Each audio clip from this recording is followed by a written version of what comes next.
Соңғы 10 жылда жаһандық цифрландырудың нәтижесінде интернет пайдаланушылар саны 2 есеге өсті. Халықаралық сарапшылардың дерегіне сүйенсек, әлем халқының 62,5% интернетті пайдаланады. Ал әлеуметтік желіге тіркелгендер саны 4,62 миллиардқа жетіпті. Мәселен, былтыр әлеуметтік желілерге 424 миллион адам тіркелген. Бұл күніне орта есеппен 1 миллионнан астам, секундына 13 жаңа пайдаланушы қосылып жатыр дегенді білдіреді. Ақпараттық технологиялық төңкерісті халықаралық террорлық топтарда ұтымды пайдалануда. Интернет платформалар саны артқан сайын, діни экстремистік ұйымдар жасайтын қылмыстың да ауқымы, қарқыны және қоғамдық санаға ықпалы еселенді. Әлемдік қоғамдастықты үрейлендіретін фактор Қазақстанды айналып өтпеді. Биыл елімізде 9 айдың қорытындысы бойынша 51 мың материал жойылды. Біз интернетке көп көңіл бөлеміз. Себебі теріс бағыт ұстанатын азаматтардың алған ілімдерінің барлығы интернеттен алған.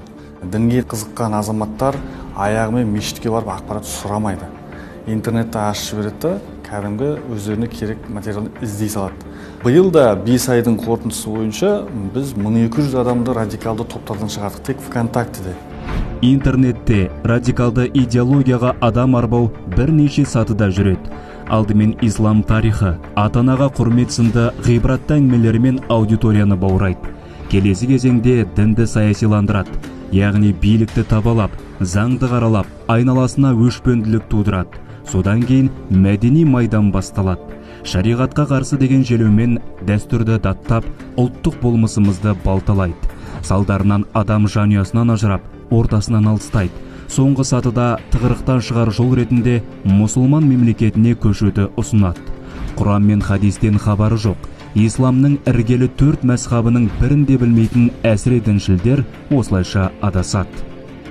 70% жастар деп айта аламыз. Осы тиктоктан кіріп кетіп отырған. Өйткені өз жерде бір уағызды айтқанда қысқартып қана салады. Деструктивті ниағын ұстанушылардың ойлары біздің үкімет жоқ қылу, салтымызды бұзу, сонымен улап тастаған. Жасөспірімдерге айтатындарым, әлеуметтік желіні қолданбай, кітап оқып, телевизор қараған негізі аз жауыр. Аналитикалық интернет карта жүйесімен жұмыс жасап отырмыз. Ол жерде біз мына Маңғыстау облысындағы деструктив діни ағым парақшаларына тіркелген азаматтарға ескерту жазамыз, немесе оларға хабарласып түсіндіру жұмысын жүргіземіз жеке-жеке. Интернет аудиторияға қол жетімді әрі жасырын байланыс түрі. Ақпарат тез таралады, бұрмаланған діни дерек қысқа нұсқа келеді. Тілге тиек етер жайт. Сирия соғысы кезінде Даиш террорлық ұйымы үгіт насихатын 20-дан астам тілде таратқан еді. Тек қана мына әлеуметтік желілерде емес, экшн ойындардың бағытында сол экстремистік бағыттағы, радикалдық бағыттағы уағыз насихат жұмыстары жүргізіліп жатады. Біз әлеуметтік желіде ақпараттық фильтр қоя білуіміз керек.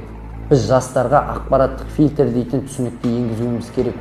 Ғаламтор пышақпен теңестіреді үлкеншілерді. Себебі пышақпен қолда кесуге болады, нанда кесуге болады. Біз ғаламторды қандай мақсатта пайдаланамыз, сәйкесінше ол бізге солай қызмет атқарады. Дін интернеттен үйренетін құндылық емес. Ұстаз алдында отырып, сауат ашқан адам адаспайды.